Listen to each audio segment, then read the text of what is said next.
I won the hearts of 2 women at the same time. They loved me to the point of obsession. Sophia, the richest woman in the capital, was so into me that the whole city knew. Willow, a genius scientist, clung to me every day, asking for good morning and good night kisses, but later on, they hurt me again and again for the sake of some newly arrived intern. So I summoned the system, and decided to leave this world without telling them a word. Chapter 1. In a spacious villa, the system materialized, its panel glowing faintly. Host, your request has been approved, it said. You will completely exit this world in 15 days. Because you performed exceptionally well, you're allowed to take 2 things with you when you return to your original world. As I listened to the system's announcement, my lashes trembled slightly. I asked, can I take anything? Yes, host. Hearing that confirmed, I didn't hesitate with my choice. All right, I'll take Sophia's wealth, and Willow's intelligence. With a soft ding, the contract was sealed. The 15-day countdown began on the screen. I opened my eyes and stared blankly at the photo of the 3 of us on the wall. Sophia, Willow, and I had grown up together as childhood friends. 20 years ago, I was brought to this unfamiliar world by the system after a freak accident. I was given the identity of an orphan in an orphanage. The system tasked me with making 2 women fall in love with me. Only then could I return to my original world. Eventually, I chose 2 girls from the same orphanage, Sophia and Willow. At first, I got close to them only for the sake of the mission, but as we suffered together and relied on each other, I genuinely fell for them. The orphanage was abusive and only gave us 1 meal a day. I saved my own food to share with them and survived on just water. We got into a top university together, and during one summer, the 3 of us worked ourselves to the bone, but the money we saved was only enough to cover tuition for 2, so I dropped out, letting them continue their studies. One time, we were in a car accident. I didn't think twice, I shielded them with my body, taking a serious hit and saving their lives. That day, both of their affection meters hit full. The system informed me that they had truly fallen in love with me. I had completed my mission and earned a generous amount of points, enough to return to my original world. Years of effort finally paid off. With the points, I could also redeem many things from this world when I went back. I should have been overjoyed, but at that very moment, both Sophia and Willow were at the lowest points in their lives, one crushed by a failed startup, the other stuck in a dead-end research rut. On countless sleepless nights, they would turn to me for comfort. The thing they said the most was, "George, you're all I have. Please don't leave me." After all we'd been through together, seeing them suffer like that, I couldn't bring myself to leave, so I delayed my departure and used all the points I had saved up. I exchanged them for business opportunities for Sophia, and intelligence for Willow. In just 1 year, both of their lives changed dramatically. Sophia rose to become the world's richest person, topping the Forbes list. Willow won a Nobel Prize and became a celebrated genius scientist. Our youthful dreams had all come true. It should have been a happy ending, but the story didn't stop there. A month ago, a fresh graduate named Makoto joined my studio as an intern. He was young and came from a poor family, so I looked after him. Over time, he got to know Sophia and Willow. Then, I started noticing some strange changes. Little things at first, like ordering an entire seafood dinner to cater to Makoto's tastes, even though they knew I was allergic. Or ditching my birthday celebration to care for Makoto when he had a cold. Or giving him the gift that was originally meant for me just because he said he liked it. Those small slights kept piling up, and I endured them all, until tonight. At my birthday party, Makoto deliberately pulled me under the chandelier and started speaking in vague, suspicious terms. I didn't understand what he was trying to say and turned to leave, but he stopped me. Just then, the chandelier crashed down, and both Sophia and Willow, without hesitation, ran to save Makoto. They left me to be crushed and bleeding on the floor. Despite my serious injuries, they didn't show a shred of concern. Instead, they scolded me for standing in such a dangerous place with Makoto. They asked if I'd done it on purpose, to harm him. I tried to explain, choking back the pain, but they cut me off. Defending Makoto. You mean to say Makoto planned all this to hurt you? Makoto is kind by nature, he'd never do something so cruel. Why are you slandering him? At that moment, watching the 2 women who had been through so much with me stand on the other side, I laughed. And then, I started crying. I didn't argue. I went home, bleeding, treated my wounds myself, and summoned the system. I'm done. I'm leaving this world, and I'm taking back everything I gave them. I want to see, after they lose all their wealth, status, fame, and brilliance, will Makoto, their so-called pure, kind, and innocent boy, still spare them even a glance? I'll be waiting for that day. Chapter 2. A few sharp barks yanked me out of my thoughts. I looked down to see Orange, rubbing against me affectionately. When did she sneak in?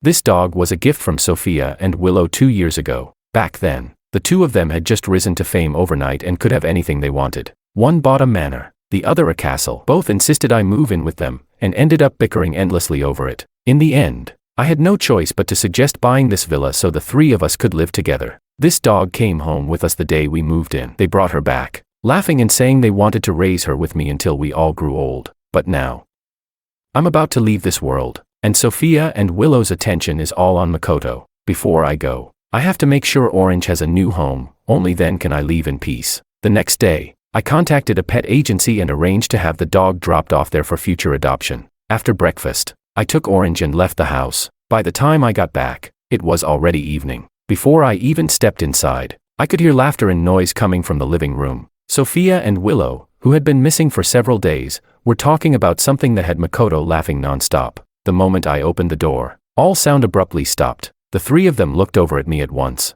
traces of laughter still lingering on their faces. After a few seconds of silence, Sophia finally asked casually, "Where'd you go? It's so late, and you're just getting back." Willow, meanwhile, had clearly noticed something else was off. "Where's Orange? I don't see her. I caught a cold, so I took her to the vet," I replied, tossing out a random excuse as I started heading upstairs. But Makoto suddenly called out to me with a timid tone, "George, things aren't very safe around my neighborhood lately." Sophia and Willow were worried about me, so they asked me to move in for a while. I wasn't surprised they brought Makoto home without telling me. Before I could say anything, Makoto added proudly, "Oh, and I mentioned I like sunny bedrooms." So Sophia and Willow insisted I take the master bedroom. "They even had all your stuff moved into the guest room." I turned my head and looked at him, sensing my reaction. Sophia immediately stepped in front of Makoto and said, "Makoto's only staying here for a few days. Be the bigger person. Besides, about what happened last night, you were the one in the wrong, and Makoto hasn't even blamed you." Now that Sophia had spoken, Willow didn't want to be left behind and quickly chimed in too. It was Sophia and I who decided to let Makoto move in and switch rooms. "If you're mad, take it out on us, not him." Makoto stepped in front of them, acting like some kind of saint. "No, it's not like that. George, don't blame Sophia or Willow. If you're angry, blame me. You can hit me or yell at me, I can handle it." Watching them rush to take the blame, I found the whole thing laughable. My face remained emotionless, but my tone was laced with sarcasm. I didn't say anything. "Why are you so sure I'd be mad?" The moment the words left my mouth, all three of them froze. Sophia and Willow stared at me in disbelief. "You agree with it?" Sophia asked, stunned. "Why not?" I replied. "This is your house. After all, whatever you decide is fine. There's no need to consult me." Hearing my indifferent tone, the two of them suddenly started explaining nervously. Willow said, "What do you mean our house? George, did you forget? When we bought it, we said it was a gift for you." Sophia quickly nodded. "Yeah, your name's the one on the deed. Of course your opinion matters. Now that you've moved all my stuff out, now you remember to ask my opinion."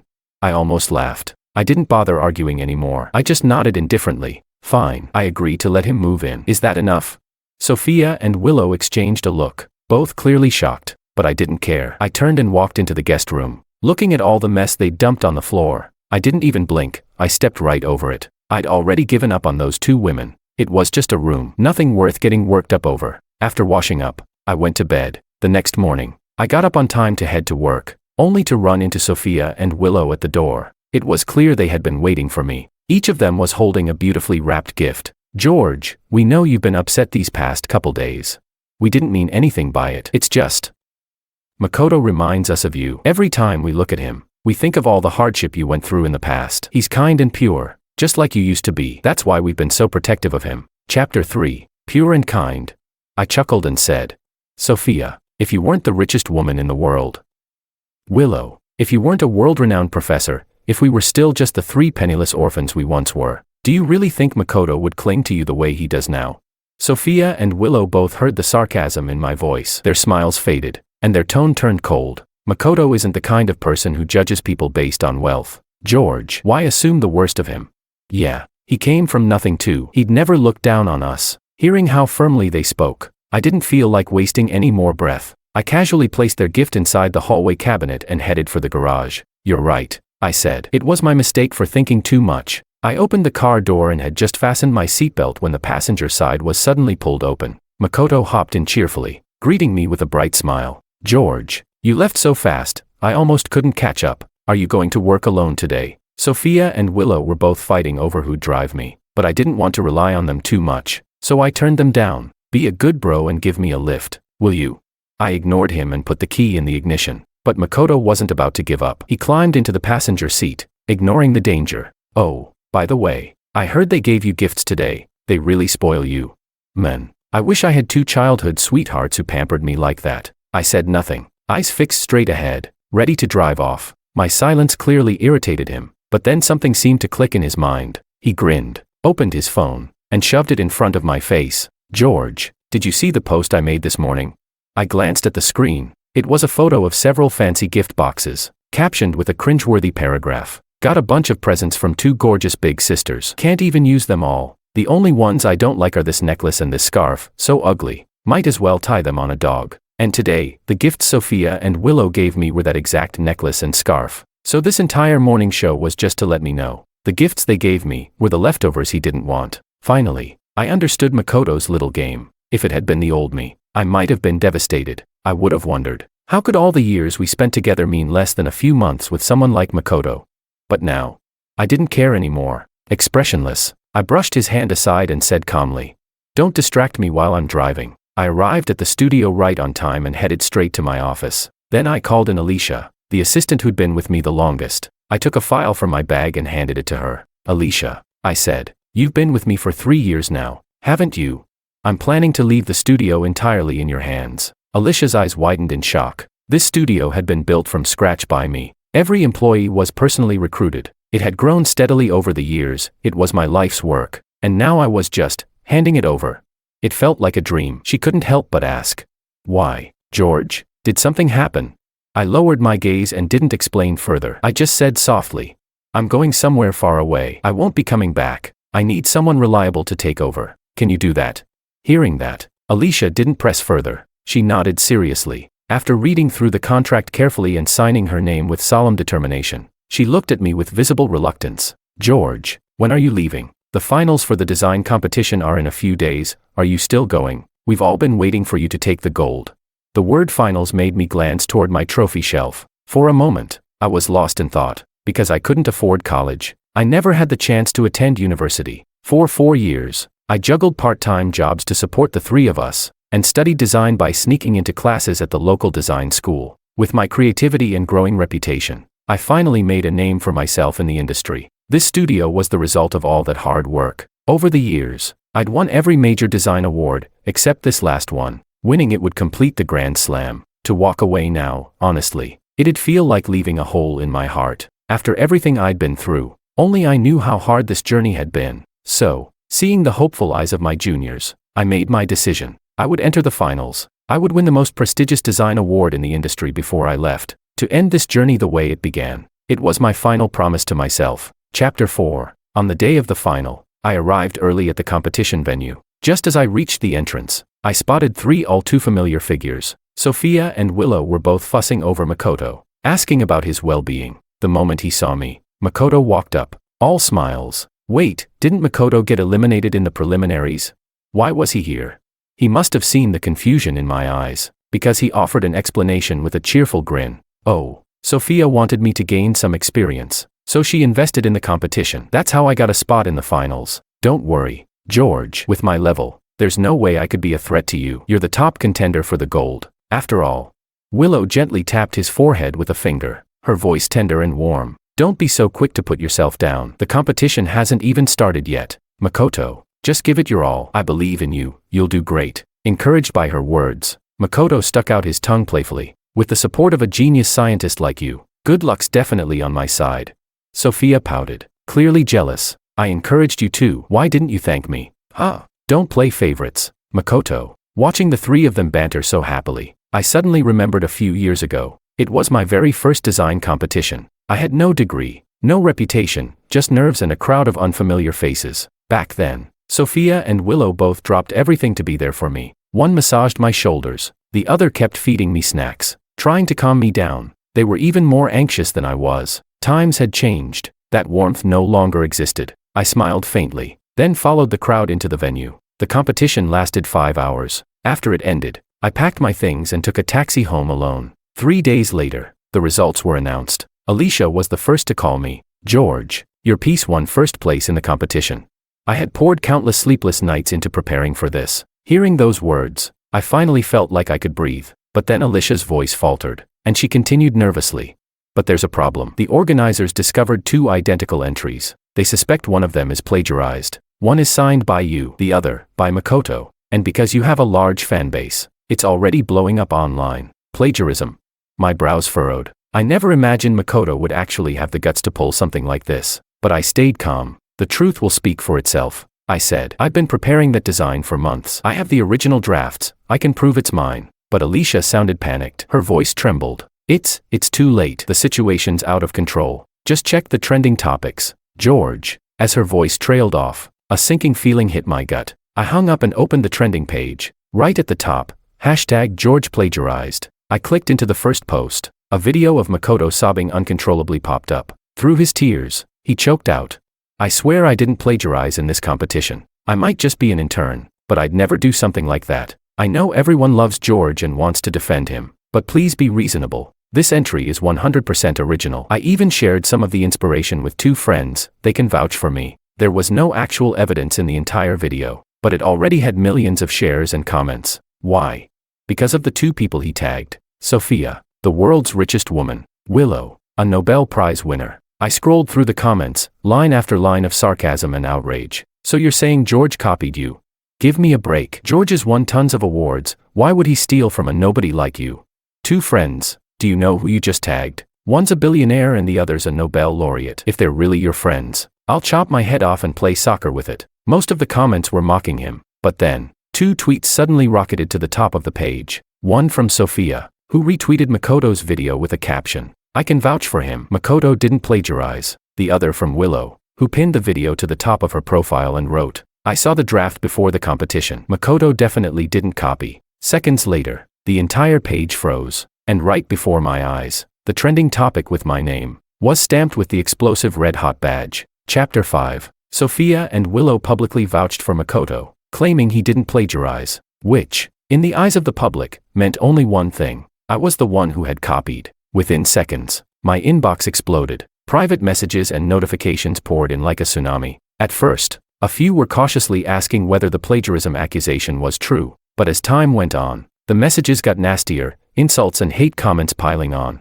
each more vicious than the last. My hands trembled as I finally broke my silence. I posted one tweet, just a few words, "I didn't plagiarize." Within seconds, that post had tens of thousands of replies. The top comments read, "You didn't plagiarize? Are you saying Professor Liu is lying? She's a Nobel Prize winner, one of the most rigorous minds in the world. Why would she fake evidence?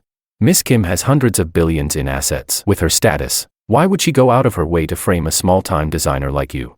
You call yourself a famous designer, and yet you stoop to copying a nobody. Shameless. I used to respect you. What a joke. George, get the hell out of the design industry."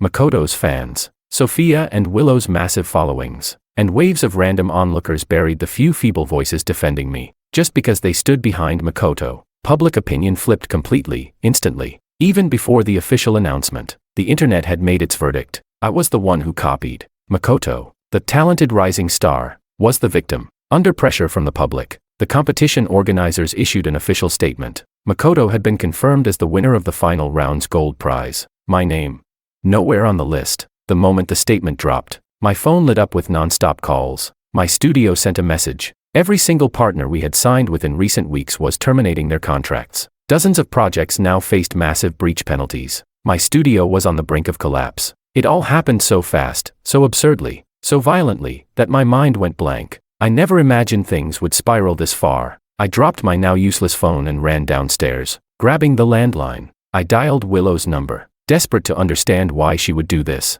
The phone rang for ages before she finally picked up. When I asked her, voice trembling with disbelief, why she had testified for Makoto, she only said one thing: "Makoto is pure and kind. He couldn't possibly plagiarize." I had to speak up for him. Then she hung up. I sat there, listening to the empty tone, feeling like a stone had lodged itself in my chest. I couldn't breathe. Clenching and unclenching my fists, I dialed another number, Sophia's. Before I could even speak, she cut in. "I know what you're going to ask. To me, it doesn't matter who really copied who. Makoto is just starting out. He loves being a designer. He has a long future ahead of him. I couldn't let his career be ruined. That's why I had to stand with him." Her words detonated like a bomb in my chest. I snapped.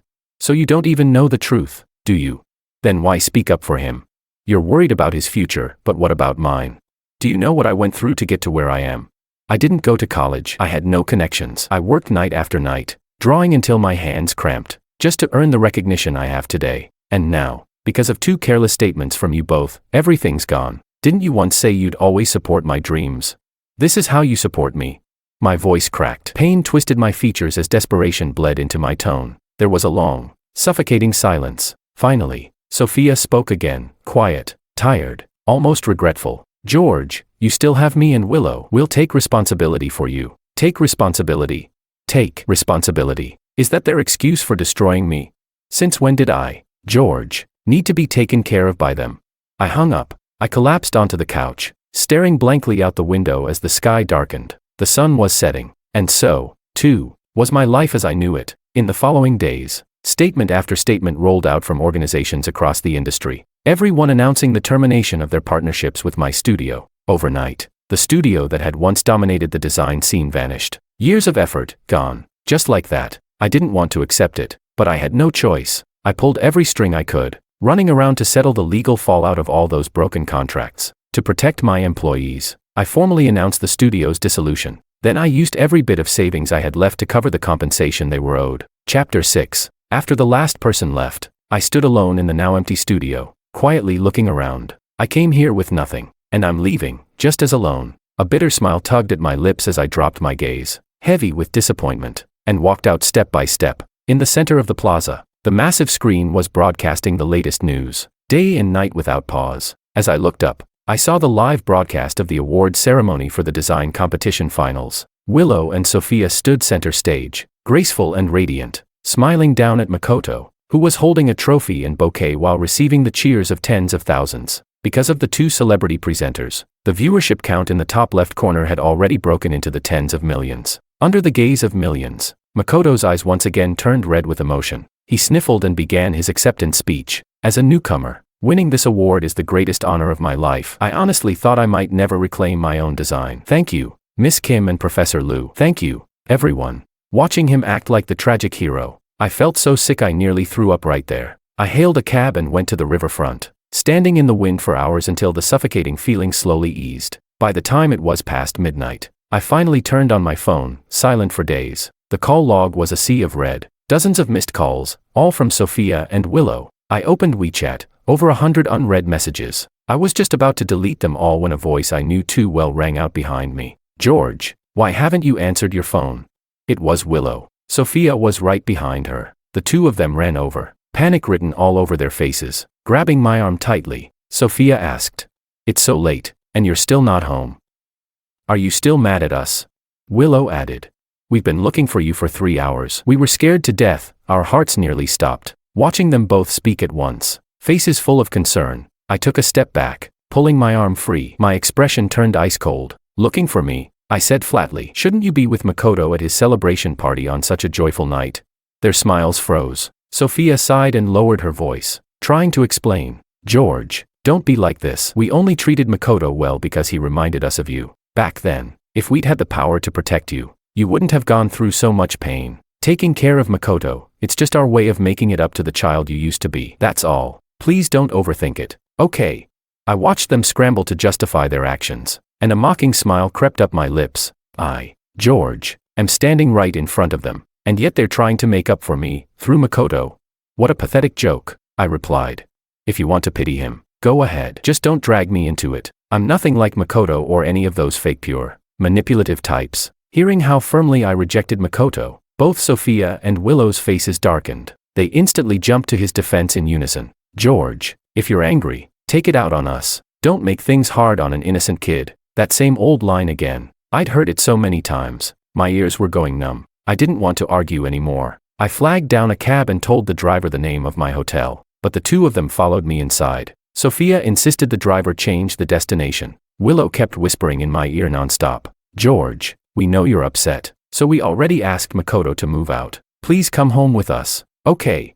If you don't come with us tonight, whichever hotel you go to, we'll buy the entire building. You know we have that kind of power. Wherever you go, we'll follow. I had no strength left to fight. I closed my burning eyes and stared at the system panel. Only 7 days left on the countdown. They said wherever I go, they'll follow.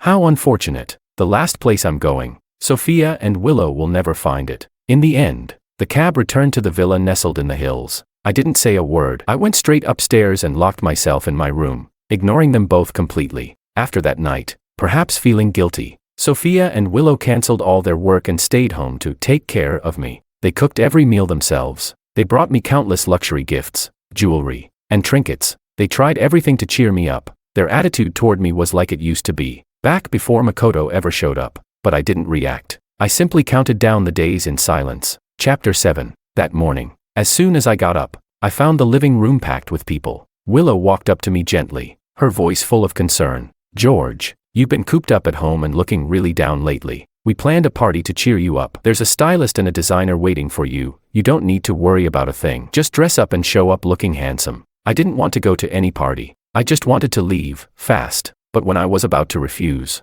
Sophia stood up and chimed in, trying to persuade me as well. Tired of their persistence, I gave in and let them do whatever they wanted. By the time everything was ready, it was already evening. I was walking toward the garage, just a few steps from the car, when I overheard two drivers talking. One of them said, "Did you hear? Miss Kim and Professor Liu are going to propose tonight. Who do you think Mr. Wang will say yes to?" My steps froze. Propose. Sophia and Willow were planning to propose to me tonight.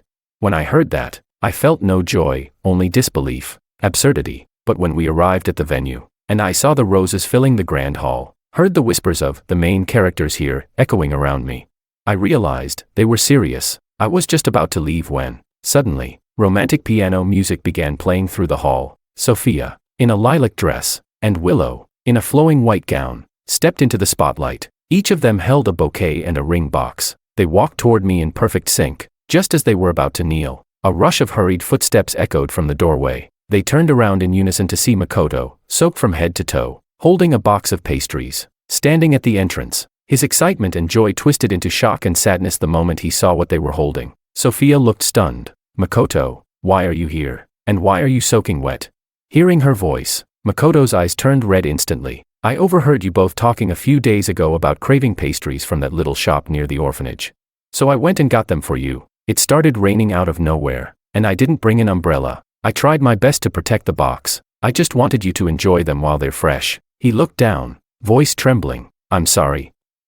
I didn't mean to interrupt your proposal." By the time his sentence ended, tears were already streaming down his face. He covered his mouth and turned to run out the door. Everyone in the room was frozen in place by the sudden turn of events. Sophia was the first to react. Her expression shifted, and she quickly shoved the flowers and ring box into my hands before running after him. The moment she left, Willow followed suit, placing her gifts into my hands as well. She said, "George, wait for me. We'll be right back." But I didn't want to wait. I refused to wait. I walked out the front door of the hotel. It had started drizzling. Street lights flickered on, casting long shadows of three entangled figures down the pavement. Just as I stepped outside, I heard Makoto's sobs, soft, broken, desperate. "I'm sorry.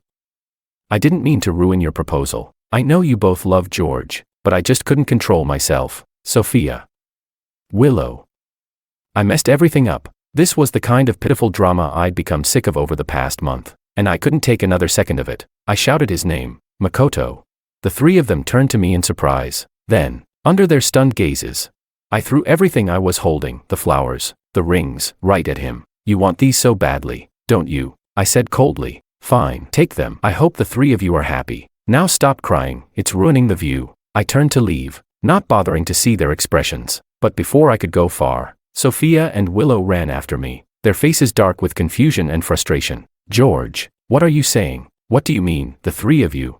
Don't be ridiculous. George, we don't have feelings for Makoto. Tonight was supposed to be a genuine proposal to you.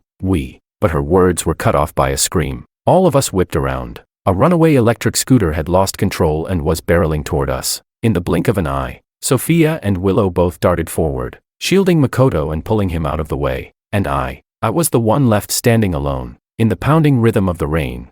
I was hit, sent flying 10 meters through the air. Blood soaked through the white dress pants I was wearing. From a distance, it looked like rose petals, fiery red, romantic, utterly tragic. Chapter 8. My calf was shattered, and a gaping, bloody wound tore across my back. When I woke up again, I found myself in a hospital bed. The only one by my side was Makoto. The moment he saw me awake, he rushed over. "George, are you okay?" I didn't expect Sophia and Willow to show up last night and protect me like that. I guess it's because they've known since we were little that I'm timid and they didn't want me to get hurt. That's probably why they didn't pay attention to you. Please don't be mad. Okay. Pain throbbed from my leg, and I didn't have the energy to deal with his passive-aggressive nonsense. I was about to call the nurse to change my dressing when I caught a glimpse of something around his neck. 2 protective amulets. I stared at them more closely and immediately recognized them. They were identical to the ones I had prayed for at Shijiao Temple 10 years ago, specifically for Sophia and Willow. I suddenly grabbed Makoto's wrist. What's that around your neck? Seeing my reaction, Makoto proudly held them up in front of me. Oh, these? Sophia and Willow gave them to me a few days ago. Before he could finish, Sophia and Willow walked through the door. When they saw me holding the amulets, both their expressions changed subtly, and they rushed to explain. George, don't misunderstand. It's not what you think. Willow and I, one's a billionaire, the other a professor. We're always surrounded by people. There's hardly any risk to our safety. Makoto's not in good health, so we thought he needed the protection more. That's why we gave them to him. Sophia nodded, adding, yeah, what happened last night was unexpected. We didn't protect you, that was our mistake. We promise it won't happen again. If you're upset, take it out on us. Please don't let your mind run wild. I'd heard enough of these half-truths and hollow justifications. When life's truly on the line, people act on instinct. They protect what matters most to them deep down. The reason they left me behind was simple. I was no longer the person they cared about the most. So why keep saying things to fool both themselves and me? I let go of the amulets with a bitter smile, my voice drained of strength. If you want to give them away, just give them away. It didn't matter. I'd be gone soon anyway. During my hospital stay, Sophia and Willow took turns staying with me. Every meal was brought to my bedside on time, perfectly balanced and nutritious. At night, someone sat by me through the dark hours, making sure I didn't hurt myself in my sleep. Once, while flipping through a magazine, I stared at an item a little too long. The very next day, it arrived at the hospital. As the days passed, my wounds slowly healed, but on the day I was discharged, they didn't show up. Instead, Sophia's secretary and Willow's assistant came, bowing politely and each offering some well-crafted excuse on behalf of their bosses. I didn't say a word. I simply followed them out of the hospital and got into the car that would take me home. As soon as I sat down, I saw Makoto's latest social media post. It read, went to the orphanage to do charity work, accidentally got hit in the leg. It hurt so much. I no longer cared where Sophia and Willow had gone. I closed my eyes. The system interface told me,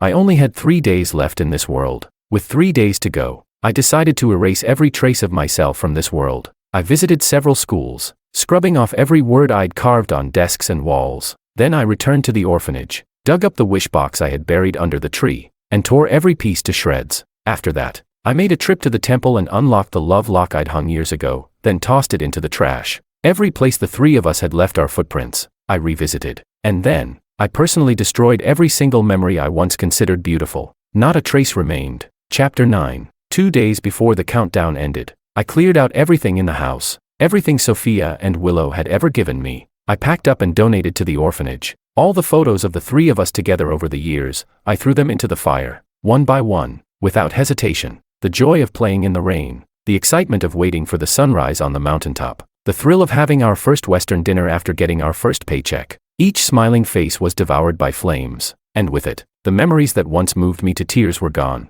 The villa that had once carried all of our past slowly became empty. I looked around, then stepped out onto the balcony, gazing at the garden below that was now in full bloom. I couldn't help but recall the sight of Sophia and Willow, busying themselves in that very garden. Back then, I really loved roses, so the 2 of them, personally and painstakingly, filled the entire yard with rose bushes just for me. I still remember that day. The sun was shining. The breeze was soft, birds chirped in the trees, and the 3 of us stood among the blooming roses, chatting and laughing about everything and nothing. Now the roses were blooming once again, but the love was gone. Year after year, the flowers remain the same, but the people are never who they used to be. Who can say how many dreams have already withered, like fallen petals in sleep?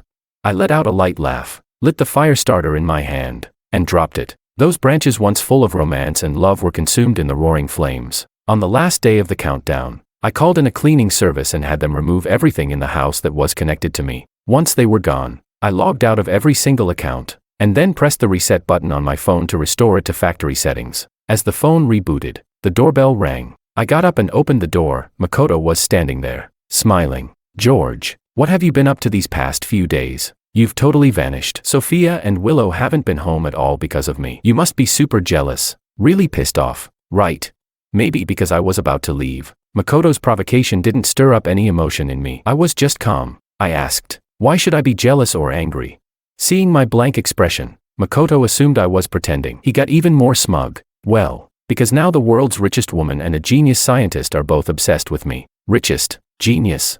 I glanced at the countdown, 15 minutes left, and shook my head. Not for long. He blinked. Not for long. What do you mean?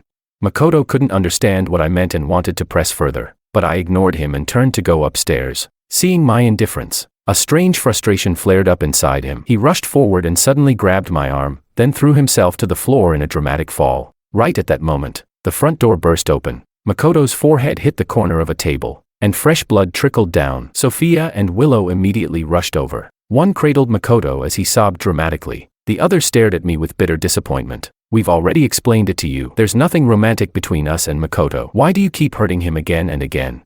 Hearing them both speak in unison, my expression remained calm, my voice flat. He staged that fall. It had nothing to do with me. Instead of accusing me, maybe ask why he's such a good actor. My refusal to admit guilt made both of their faces instantly darken. Sophia said, you think he's acting? Makoto's been working so hard at the orphanage these past days, taking care of the kids, doing everything himself. He's so kind, and you say he's pretending. You think he injured himself on purpose. What could he possibly gain from that? I let out a cold laugh. What could he gain? Obviously, your money, Miss Billionaire, your fame, Professor Liu. He wants both of you wrapped around his finger. Sophia, Willow, be honest with yourselves. If you had nothing, if you were nobodies, do you really think he'd be clinging to you the way he is now? They immediately denied it, with absolute conviction. Of course he would. Makoto's not that kind of person. Meanwhile, Makoto, still sniffling and wiping tears, cried out even louder as if on cue. Hearing him cry, the two of them lost all interest in arguing with me. They scooped him up and rushed out the door. I stood still, watching their retreating backs, and gave a self-mocking smile. Sophia, Willow, you'll find out what kind of person he really is, very soon. Once they were truly gone, I looked over at the sofa. 2 phones were left behind, Sophia's and Willow's. In their panic over Makoto, they hadn't even taken their phones. I picked them up, unlocked them with their passwords, and went straight to the photo albums. Then I deleted every single photo of me. From this moment on, I no longer existed in their world. After everything was done, I sat down on the sofa and closed my eyes. System, I called softly. Take me home. The next second, a cold, mechanical voice echoed through the room. Confirmed. Host George is now exiting this world, retrieving the 2 agreed-upon items. Congratulations. Sophia's wealth has been successfully retrieved. Congratulations. Willow's intelligence has been successfully retrieved.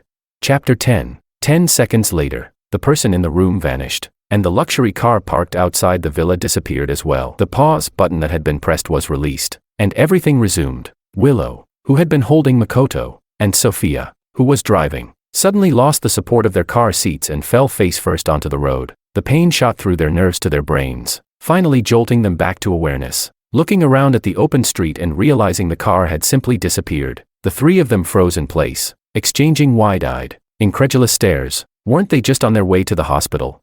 Where was the car? How did it vanish into thin air? Was this some kind of new paranormal phenomenon? The eerie scene sent a chill down Makoto's spine. He completely forgot about the injury he'd just faked and scrambled to his feet, supporting himself with both hands. He stammered, What the hell is going on? That was exactly what all 3 of them were thinking. The question snapped Sophia and Willow out of their shock. Their eyes met midair, and then turned in unison toward Makoto, their confusion slowly giving way to suspicion. Makoto, weren't you injured? Willow asked, her voice colored with disbelief. It was only then that Makoto realized he'd exposed himself. He quickly pretended to feel faint, staggering and collapsing to the ground, letting out a feeble moan. It still hurts.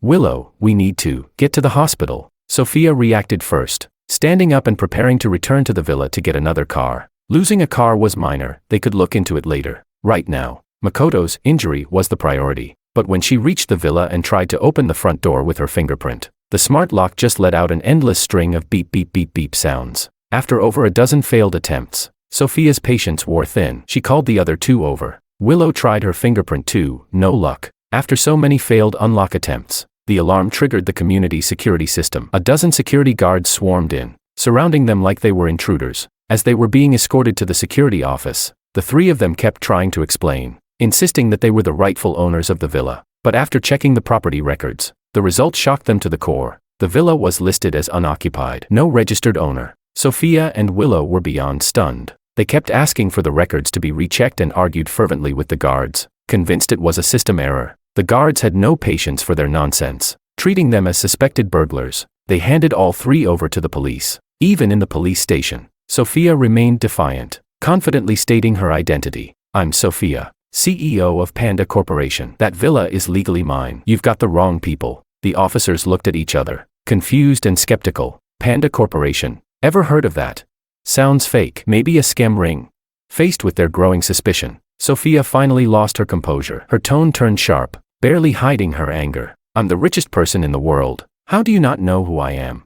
That statement made every officer in the station glance her way, with the kind of look reserved for someone having a delusion. One officer chuckled. "Richest in the world? Isn't that still Elon Musk? This one's got a serious imagination." Another added, "Or it's just some new kind of scam. Better investigate thoroughly."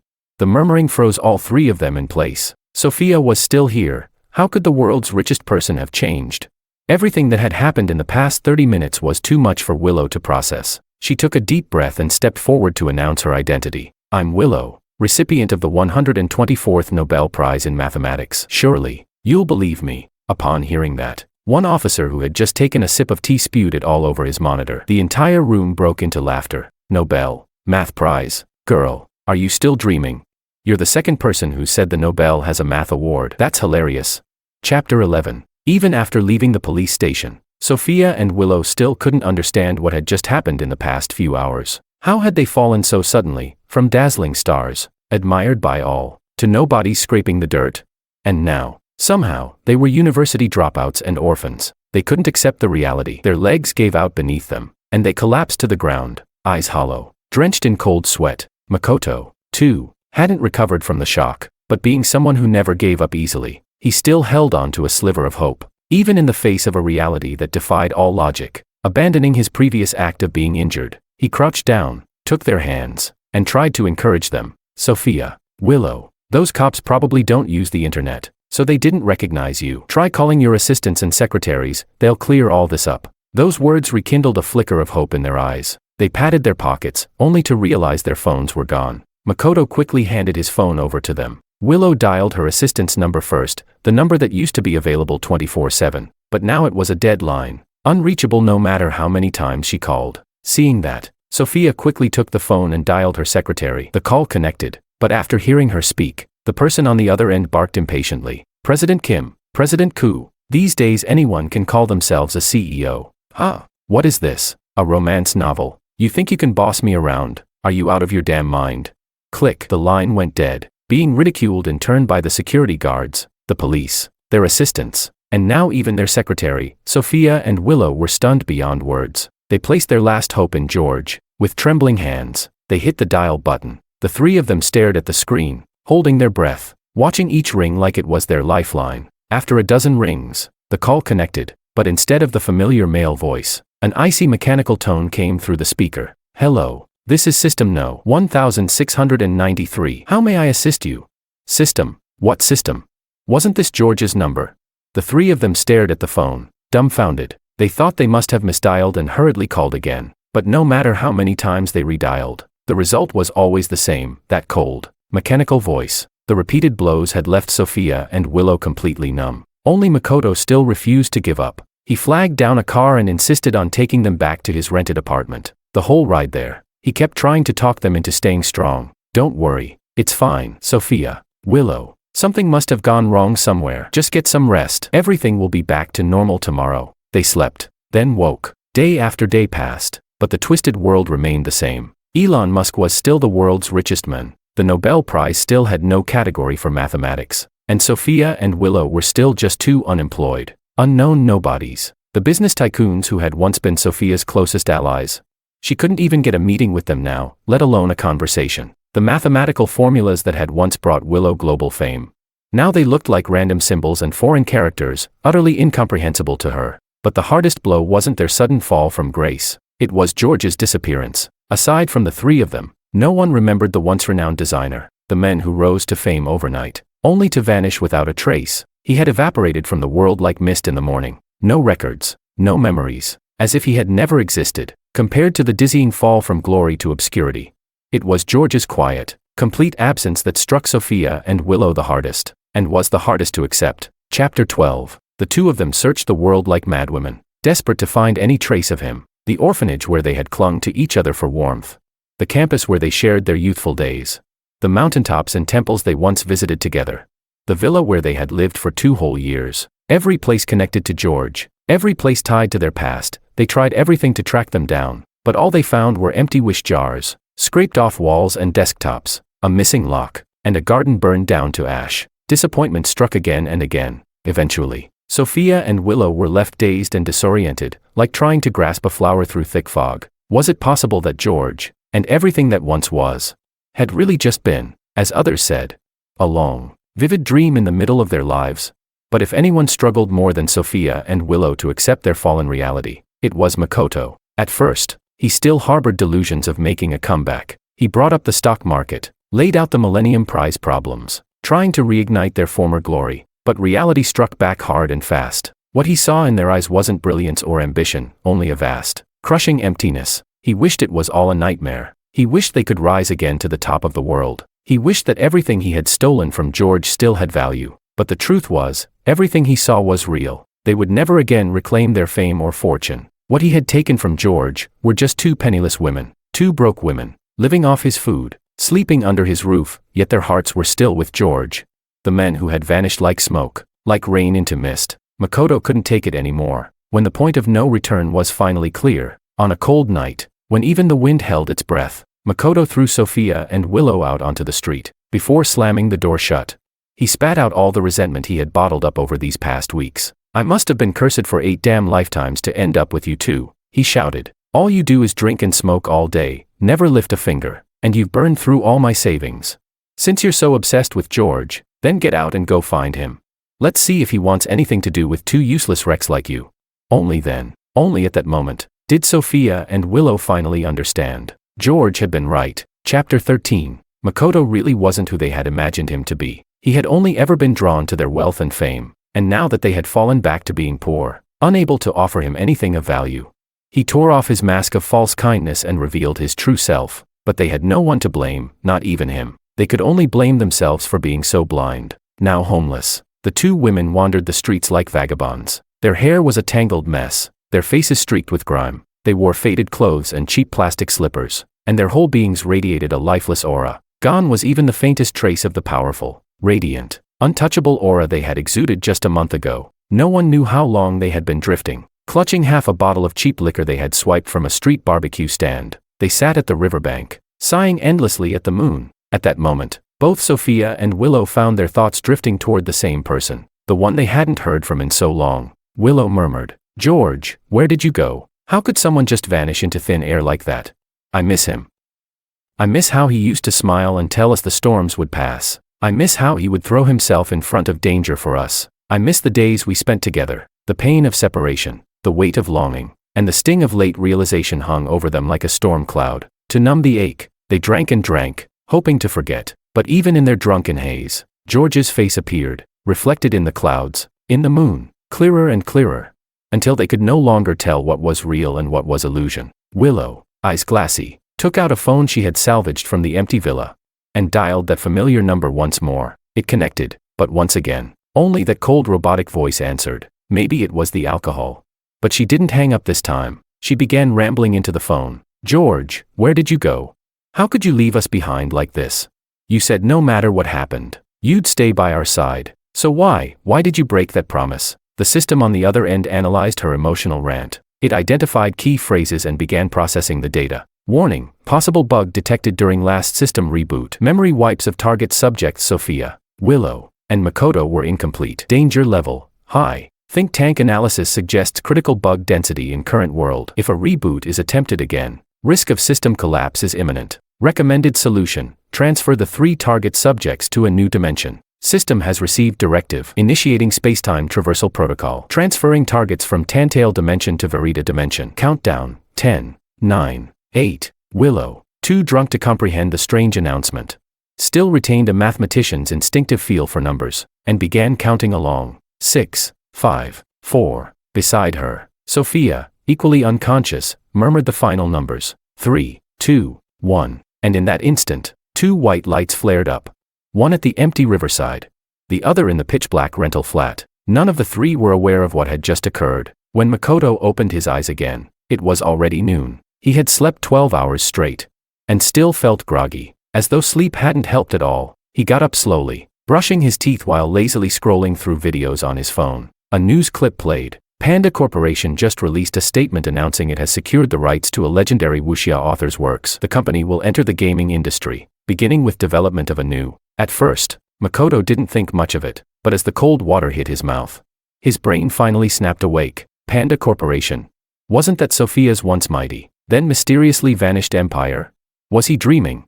Makoto slapped his face several times, ignoring the dripping water. He scrolled up to the previous video, and when he saw it, the unmistakable Panda Corp logo shining on a tall, familiar skyscraper, and heard the crisp pronunciation of Panda Corporation from the newscaster, he knew this wasn't a dream. No, everything from the past few weeks must have been the dream. If Panda Corp still existed, then Sophia must still be a billionaire CEO. Willow must still be a revered genius scientist. And he wouldn't have to live like some broke, overworked employee anymore. Excitement surged through his whole body. He twirled in place like a child, beaming. He tossed his toothbrush aside, did his hair, pulled out his best suit from the bottom of the closet, and with his last few bucks, ordered breakfast from a fancy Western restaurant. Then he headed straight to the riverside. After circling the pedestrian paths for a while with no sign of them, he was about to give up, until he spotted 2 figures lying on a bed of pebbles by the riverbank, fast asleep. From a distance, they looked just like Sophia and Willow,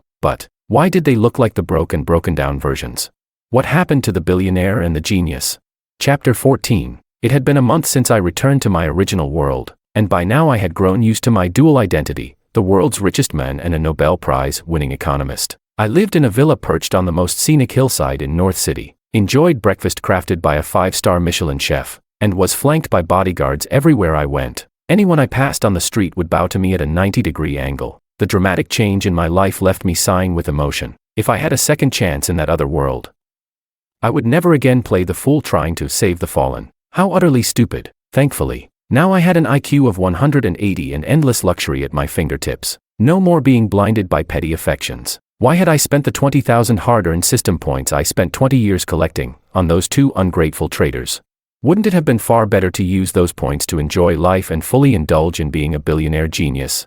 Musing on these regrets, I picked up Financial Weekly and studied the latest economic trends. After finishing my coffee, my assistant came over with my coat and began reporting today's schedule. Mr. Wang, you have a video conference at 10 and a live interview at 1. The agenda was packed but well organized, balanced between intensity and ease. I didn't feel the slightest bit tired. Right before the live interview, my assistant reported that my number might have been leaked. Dozens of strange calls had come in. I didn't think much of it and simply told her to change my number. After one last mirror check of my outfit and grooming, I put on a flawless smile and stepped into the studio, where hundreds of millions of fans were watching live. Hello everyone, I'm George, CEO of Panda Corporation. At that very moment, far away at the riverbank, Sophia, Willow, and Makoto froze mid-argument. The expressions on their faces were identical, stunned, mouths slightly open in disbelief, eyes wide with shock. That unforgettable voice, that familiar face, and that name, George, left no doubt. It wasn't a dream.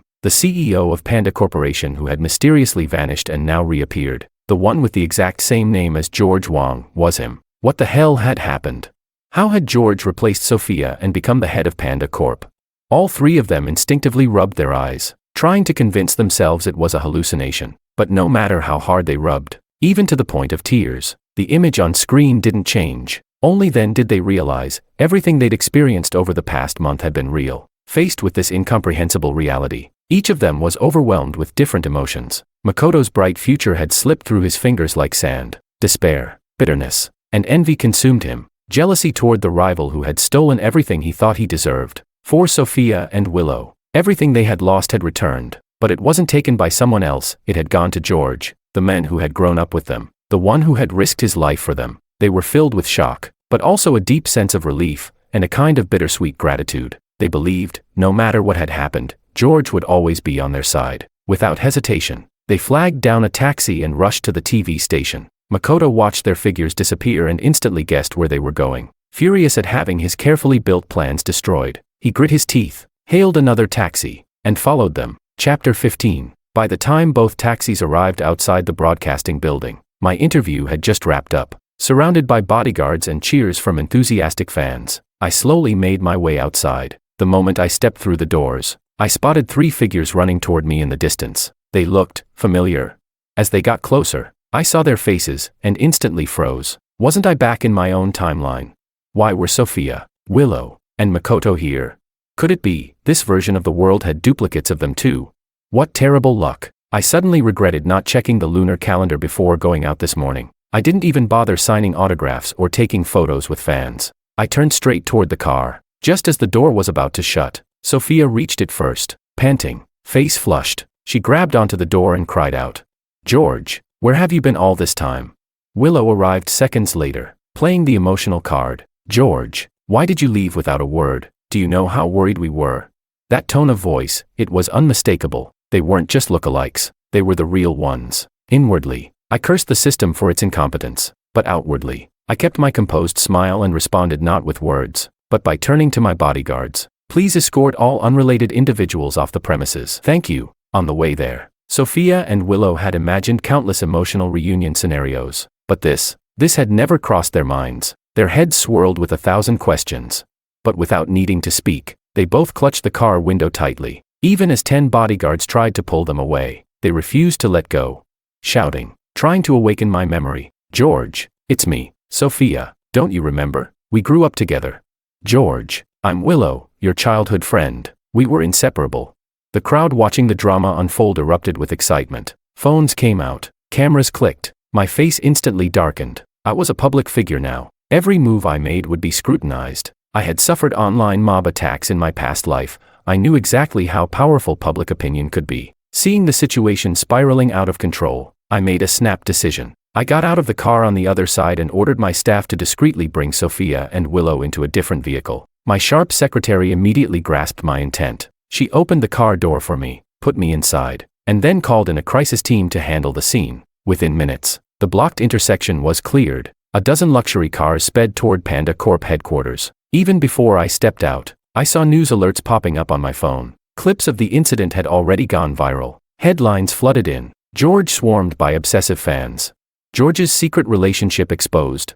Breaking. CEO George ambushed by unknown individuals. As I skimmed through the outrageous headlines, I couldn't help but admire the media's imagination. Still, I frowned, because in my previous life, I had died in a car accident. To come back into this world, the system had rewritten my code, allowing me to reappear with hundreds of billions in assets and a Nobel Prize under my belt. Everyone accepted my presence as completely normal, as if I'd always belonged in this world. But now, Sophia, Willow, and Makoto's reappearance posed a serious threat. They knew my past. They had drawn media attention. There was no way to deal with this quietly. I needed to act. So I made a call to the secretary I had left on site. "Bring Makoto in quietly." Chapter 16. Back in this familiar office, Sophia felt like she was in a dream. She looked out the window at the familiar riverside view, then glanced around at the sleek, modern decor inside the room. A wave of complex emotions flickered in her eyes. Willow, on the other hand, wasn't lost in thought. She was focused on the doorway, waiting for George to walk in at any moment. But after sitting there for 4 or 5 hours, with dusk settling outside, he still hadn't come. Both of them were beginning to grow anxious. They asked the assistant standing outside the door several times, but each time received the same cold reply. "Mr. Wong is handling other matters. Please remain patient." Over the course of a few hours, the earlier media storm was gradually suppressed, but because of George's unique status, while things remained calm on the surface, undercurrents continued to stir behind the scenes. Netizens, picking up on Sophia and Willow's few words in the video, began digging into George's background. Eventually, they discovered that the 3 of them had grown up in the same orphanage, attended the same elementary, middle, and high schools. Later, Sophia and Willow went to university, while George dropped out, juggling part-time jobs while self-studying economics. From then on, the trio seemed to have gone their separate ways. George used his savings from those years of hard work to start a small company. In just 2 years, he made a meteoric rise, founded Panda Corporation, and with his keen insight and brilliance in international economics, won the 124th Nobel Prize in Economics, becoming an instant global sensation. Now reunited with old friends from a shared past, yet with such vastly different statuses, the internet buzzed with speculation. People wondered what had driven them apart, and what would happen now. Many even let their imaginations run wild, guessing it was a love triangle gone wrong. When I came across that theory, my palms started sweating. It had barely been half a day and people had already uncovered this much. If I didn't get this under control, and those three spilled everything about my past, I'd be toast online in no time. Just imagining the fallout made me squirm. Still, like it or not, I had to face them. Know your enemy, and you'll never lose a battle. Just as Sophia and Willow's patience was wearing thin, the assistant finally received word and brought them to the conference room. The moment the door opened, the cold lighting and my commanding presence immediately unsettled them. After all, in their memories, I had always been the boy trailing behind them, a fledgling sheltered under their shining wings. Now, faced with this version of me, indifferent and imposing, their hearts skipped a beat. But in the end, years of emotion overcame fear. Sophia looked at me and softly called out the name from the past. George. Before she could say more, the assistant glanced up and sternly cut in. Ladies, this is the headquarters of Panda Corporation. The man in front of you is our CEO, Mr. Wong. Please address him accordingly. Sophia and Willow instinctively turned to me, expecting I would object, but I said nothing. Didn't even look at them. I remained seated, composed and untouchable. The men before them bore no resemblance to the one they remembered. Crushed by the pressure in the room, and the rows of bodyguards waiting outside, they finally gave in. Clear and formal, with a touch of distance, they spoke. Mr. Wong. Chapter 17. Only after the assistant closed the door did I turn and glance at Sophia and Willow. My eyes were unreadable, cold and stern. I said, we don't know each other. So why did you two barge into my event today? What's your goal? Assault, kidnapping, or inciting public chaos? They were both stunned. Assault, kidnapping. What the hell was I talking about? Seeing the suspicion on my face, Willow took a cautious step forward, trying to explain. Mr. Wong, we didn't mean anything by it. It's just that you disappeared for so long. We were worried. At her words, I frowned slightly and looked toward my assistant. He understood immediately and handed them a thick stack of documents. Ladies, Mr. Wong has been in North City for the past month managing a major acquisition. He's appeared in public almost every day. What disappearance are you talking about? Please be honest, or we'll have to notify law enforcement. They looked down at the pile of newspapers, all reporting on me, and their publication dates. It made absolutely no sense. They were sure that for the past month, both I and Panda Corporation had vanished. So where had all these events come from? A supernatural event? A time travel incident? The two of them exchanged glances, disbelief mirrored in their eyes. Willow was the first to recover. She gave the assistant a look and politely asked, there are some personal matters we'd like to confirm with Mr. Wong. Would you mind? After all that build-up, we were finally getting to the point. My heart skipped a beat, but I still wore the mask of composure. With a slight wave of my hand, I sent the assistant out. As soon as he was gone, Sophia clenched her hands and spoke, her voice low and steady. George, do you still remember us? Of course. I wasn't going to admit it. I shook my head firmly. The shock in their eyes was immediate. Unable to hold back, they began recounting our past, trying to stir something in me. We met in the orphanage. You even fought other kids for us. You scored incredibly high on the college entrance exam but gave it up for us. You became a designer, started your own studio. Listening to them talk, I felt absolutely nothing. To me, that other world was just a dream now, a vivid one. Sure, but still a dream. No matter how heartfelt their words, no matter how many memories they painted, I was unmoved, like watching a poorly written melodrama. They watched my face closely, desperate to find any flicker of recognition. But even as their voices grew hoarse, they found nothing. No warmth, no hesitation, just the growing impatience in my expression. Sophia and Willow finally understood. This was no mistaken identity. They really had stumbled into the wrong dimension, and this version of me truly remembered nothing. Chapter 18. I said, ladies, you must be mistaken. I don't recall ever having any connection with you. Please stop disturbing me. With that, I didn't offer them even the slightest courtesy. I called my assistant and had them escorted out immediately. Still, Sophia and Willow refused to give up. Their faces were full of urgency as they pleaded.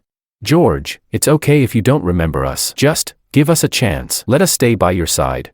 But before they could finish, the assistant arrived with two bodyguards and politely but firmly showed them the door. As the two turned back with longing in their eyes, clearly reluctant to leave, the assistant handed them a thick brochure and said smoothly, if you're interested in joining Panda Corporation, please go through our official recruitment process, but do refrain from taking extreme measures to harass Mr. Wong. Seeing the job fair brochure in their hands, something stirred in both of them. Whether George remembered them or not didn't matter anymore. They couldn't let go. They wouldn't leave him. Even if there was only the slimmest chance to get close to him again, they would take it. no matter what it took. Once they had been successfully escorted out, the assistant returned to my office and reported the situation in full detail. I nodded as I listened and immediately began planning the next step. Get in touch with the broadcasting station. I want to turn this spring recruitment into a televised job competition, live-streamed across all platforms. Move fast. Make the promotion big. The assistant took notes rapidly, then rushed out to notify the relevant departments and set up a project team.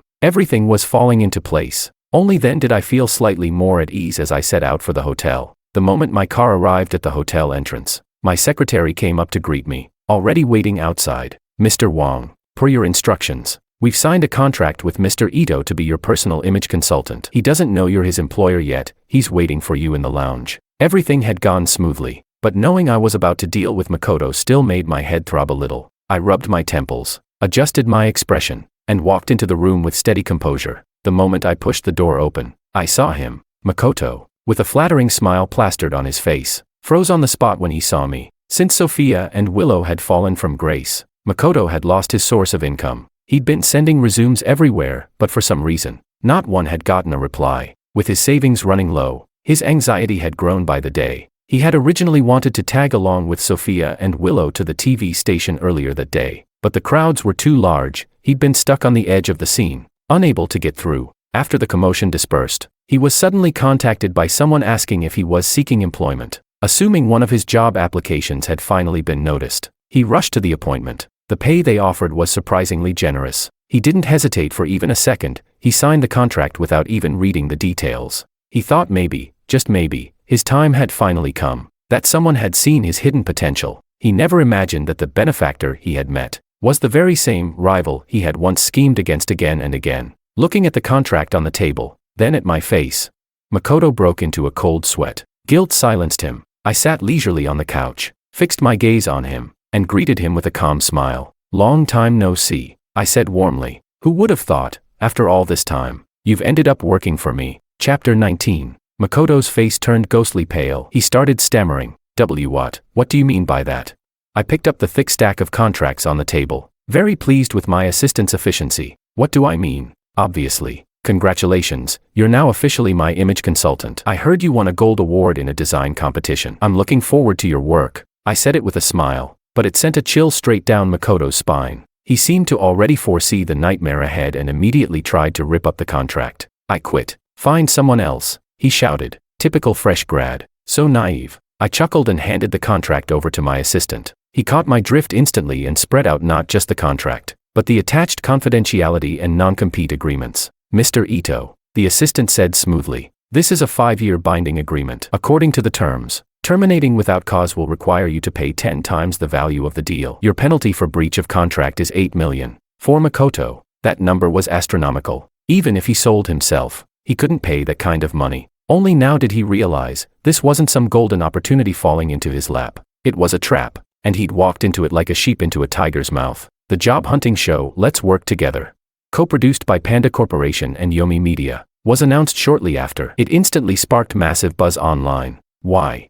Because Panda Corp's CEO himself would be present for the entire show, personally overseeing every step of the recruitment process. With George's massive public draw, resumes poured into HR like a blizzard. Among them were Willow and Sophia. Each of them chose a fitting position and submitted their carefully polished applications. Soon after, they received the notice. They had passed the first round and were invited to attend the next stage, the live-streamed interview. Overjoyed, the two of them took on multiple part-time jobs to scrape together enough money, rented matching skirt suits, and prepared themselves for the big day. The interview happened on a weekend. The entrance of Panda Corp was swarmed with people. Dozens of live stream rooms went live simultaneously, and over 100 million viewers tuned in to watch the grand event unfold. The stream with the most viewers, of course, was the main room where George presided. Throughout the morning, he interviewed 5 candidates. His sharp thinking and keen instincts earned constant praise from the scrolling comment feed. Sophia and Willow's interviews were scheduled as the final 2 sessions of the morning. At 11:30 a.m., they received the call. A coordinator led them toward the main interview room. Watching George still inside,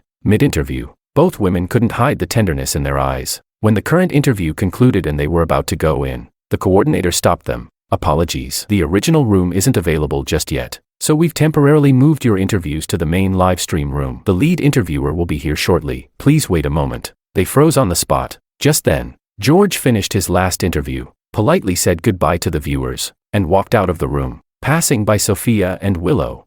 He didn't even glance their way. No flicker of recognition. No hesitation. Not even the slightest reaction. Just a straight path forward. The two stood there, staring at his retreating back. He never looked back, not even once, lost in the heaviness of the moment. They didn't realize that the lead interviewer had already arrived and taken their seat. The coordinator, holding the attendance sheet, called out, "Sophia, Willow, your interviews are about to begin. Please enter the conference room now." Chapter 20. Even though George had left the room, the fans were still buzzing in the main live stream. As soon as Sophia appeared, the comments started flying in. "Wait, who is that? She looks kinda familiar. Yeah, I think I've seen her before. Not bad looking. Is she some wannabe influencer trying to ride the hype?" Sophia couldn't see the barrage of comments. Her mind was still occupied with George's cold reaction just minutes ago, and her focus was completely off. The lead interviewer flipped through her resume and noticed she was applying for a product manager position. Immediately, they began asking targeted questions. "You wrote here that you have relevant work experience. Could you tell us about your previous job title and responsibilities?" After 2 years of being a CEO, Sophia responded reflexively, without thinking, "I was the CEO of Panda Corporation." The moment she said it, the entire interview room and the live stream chat froze. Panda Corporation? CEO? Wasn't that Mr. Wang's title? Sophia instantly realized she had made a huge mistake. The stunned looks on the interviewers' faces rattled her, and she rushed to explain. "No, wait, I mean, I was in charge of strategic decisions." "Strategic decisions? And what was your exact title?" The interviewer followed up. Expression unreadable. Sophia panicked. She didn't know how to spin it. The live stream chat had already exploded with laughter. "Bruh. How did this girl even pass the screening? Was she drunk? She said she was CEO of Panda Corp. Does she even know which company she's interviewing for? This has to be the funniest moment of the show so far. Total clown. Trying to get famous by being ridiculous. Huh. Thrown completely off, Sophia bombed her second-round interview spectacularly. She exited the room with a sullen face. Willow, seeing her expression, was about to ask what happened, but before she could, the coordinator called her name. With no time to get answers, she took a deep breath and walked into the conference room. Compared to Sophia's distracted demeanor, Willow was composed and professional, leaving a positive impression on the panel. "Willow," one interviewer said, "you're applying for the data analyst role. You noted on your resume that you've received several awards in this field. Could you elaborate on which awards those were?" With the panel and the entire internet watching eagerly, Willow didn't hesitate. "The Nobel Prize in Mathematics," she said calmly. The room fell silent. The comment feed was instantly filled with question marks. "Wait, what? Nobel Prize in Math? Are these two here to turn this into a sketch comedy show? Absolutely wild. These two are next-level abstract thinkers." I watched the comments roll by, knowing exactly where this was headed, viral, because I knew the truth. They weren't lying. Sophia had been the CEO of Panda Corporation, and in another timeline, the Nobel Prize in Mathematics did exist, and Willow had won it. But all their glory and prestige, they had come from me. I was the one who gave them wealth and brilliance. Now, I had simply taken back what was mine. The code for the Panda Corporation and the Nobel Prize was rewritten, transferred into this world, and now they belonged to me. But Sophia and Willow were still trapped in a beautiful dream, unwilling to wake up, unable to face the reality of having nothing. With these two ridiculous claims immortalized online, no matter what they said from now on, no one would ever take them seriously again, and that was the real reason I created this show. Chapter 21. As expected, both Sophia and Willow were eliminated in the second round of interviews, but they brought a 200% spike in attention to the show Job Hunting with Ichi. After basking in glory and admiration, how could they possibly accept becoming a laughingstock across the internet overnight? What made it worse was that they'd made such a fool of themselves in front of me. Unable to accept the outcome, they stopped me again, wanting to explain themselves properly, but I had neither the time nor the patience to listen to their pointless chatter. So I sent my assistant to handle it. The assistant simply saw them as two disappointed candidates who had failed the interview and immediately offered a solution. "Ladies, unfortunately, you did not pass the second round and therefore cannot work with President Wang. However, given the attention you've brought to the show, our company is willing to consider giving you another opportunity." That said, all positions for this recruitment cycle have been filled, except for 2, cleaning staff and security. Would you be interested in either? Cleaning staff and security.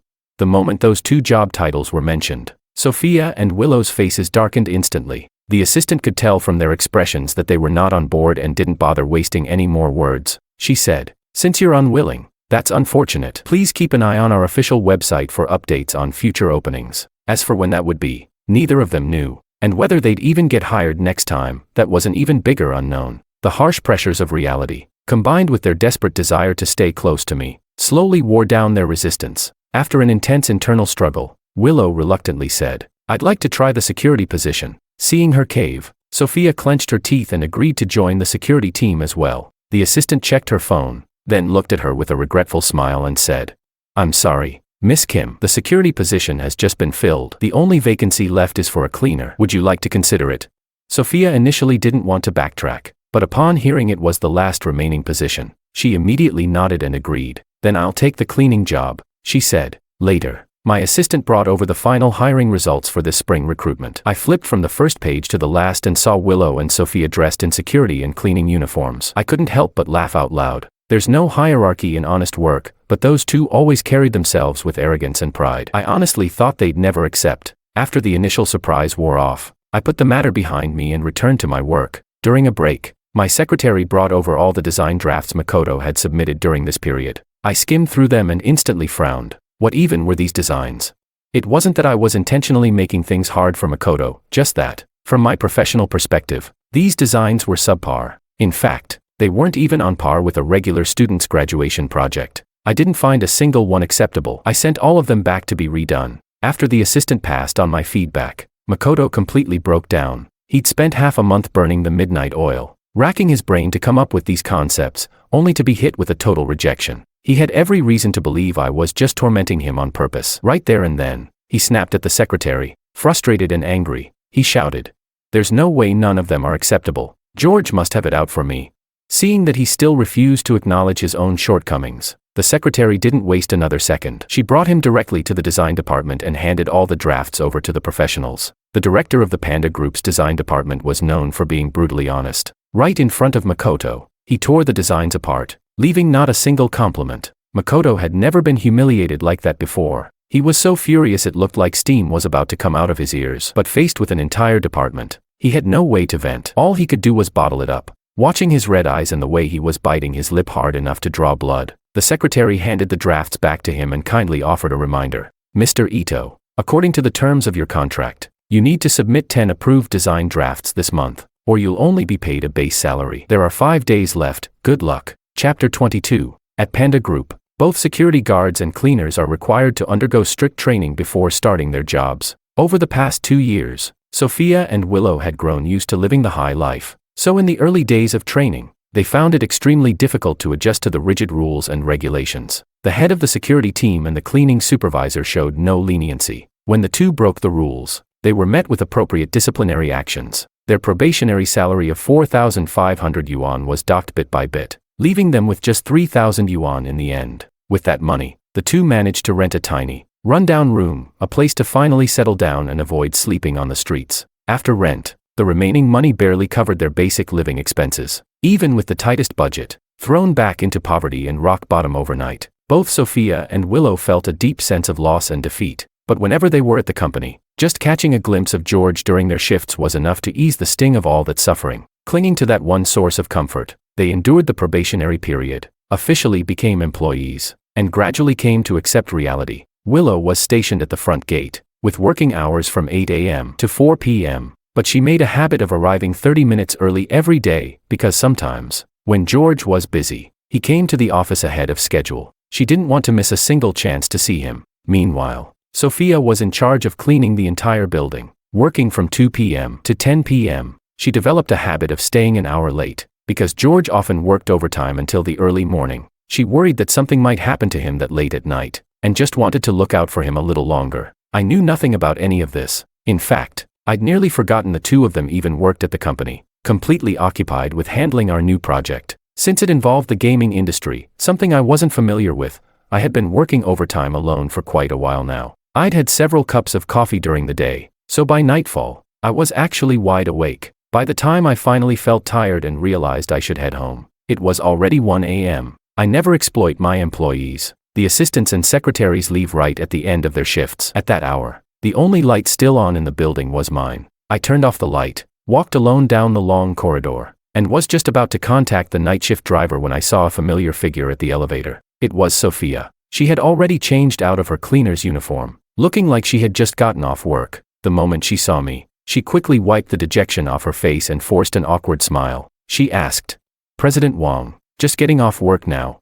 Faced with her overly intentional greeting, I stayed expressionless and responded coolly, The smile on Sophia's face froze, but she didn't want to waste this rare opportunity and kept trying to make conversation. She said, I just got off too. It's so late, how about I take you home?"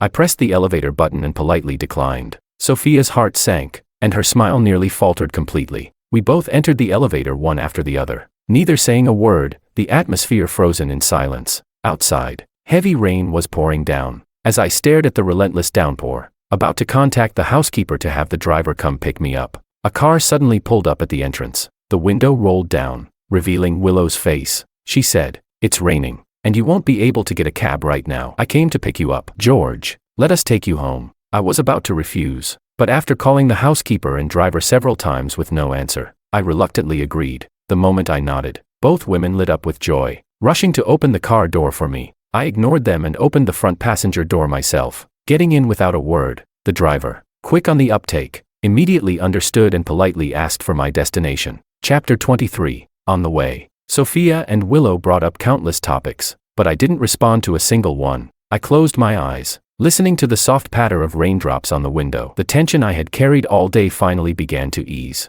Only then did the two in the back seat finally quiet down for a while. When the taxi stopped in the Villa district, I paid the fare promptly and opened the door to get out. Willow, sitting in the back, quickly caught up, opening an umbrella and holding it above my head. She said, "Don't get caught in the rain, you'll catch a cold." Since our reunion, this was the first time the two of us had been this close. Hearing her gentle voice again, seeing the worry and affection in her eyes, it almost felt like we were back 5 years ago. Back then, the indifferent to everything Willow only ever showed this kind of soft gaze to me, and the proud, rebellious Sophia who never listened to anyone, whatever I said, she believed. Back then, Makoto hadn't appeared yet. The three of us were still a stable triangle of childhood friends, having weathered storms together, dreaming of a future we couldn't yet see clearly. Back then, I used to stress over not having enough points, and feel sorrow at the thought that one day, I'd have to say goodbye to them. Through those eyes, I saw the dust-covered past, but the cold raindrops seeping into my ankles reminded me, it was all in the past. I looked away and turned toward the butler running toward me with an umbrella in hand. I spoke slowly, with a calm and composed tone.